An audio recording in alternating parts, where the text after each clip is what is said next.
you said something interesting regarding Senate President Mike Haridopolos. He's running for U.S. Senate. Correct. And you said you were supporting him.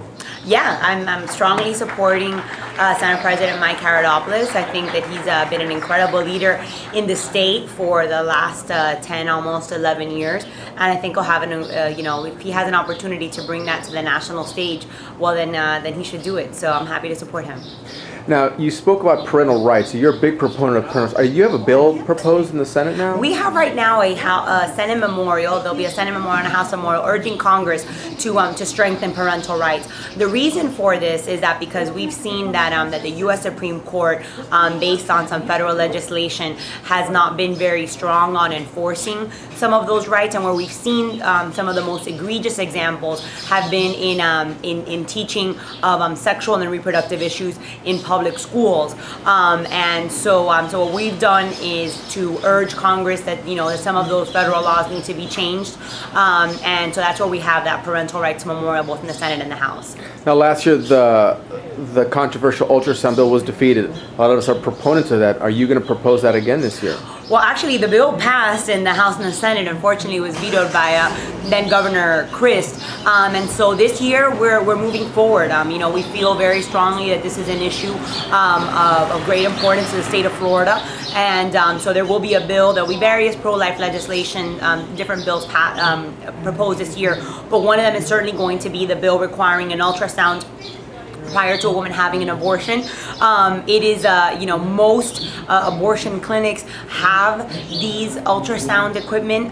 Just they don't use it, particularly for those first trimester abortions. And so if we can do that and it saves at least one baby's life, I think it's something that's worth it. Now, lastly, I just spoke to Senator Haridopolos regarding the immigration bill. You guys are making great strides moving forward into maybe proposing a bill or bills that are going to address these issues. How's that going? Yeah, well, as you know, in the Senate, we have had a series of public information hearings where we've brought in experts from across the country to discuss this issue. We've had people from and officials from the federal government come in, quite frankly, discuss their lack of involvement in this issue. We had a very interesting briefing on E-Verify and found that, surprise, it's another federal government program, that's something that's not working. But we also recognize that we have to respond to our constituents in proposing some sort of bill to combat illegal immigration.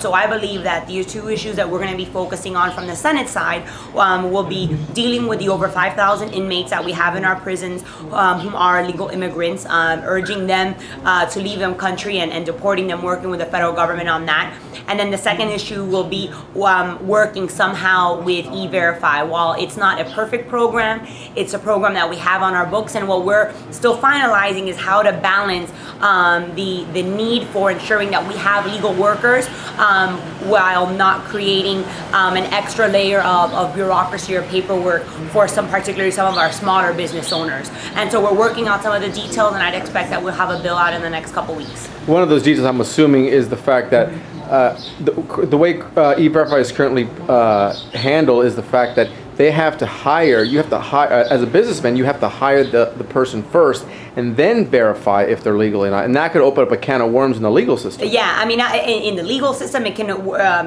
there can be some issues where individuals sue civilly an employer for even unemployment if they then end up getting fired because they don't have the paperwork. Because again, E-Verify is not perfect in even figuring out who is eligible to work and who is not. And so we're just we're working out some of the kinks to see if hopefully we can come out with a good work product. That's from the Senate side, and then of course the House will go through their own process.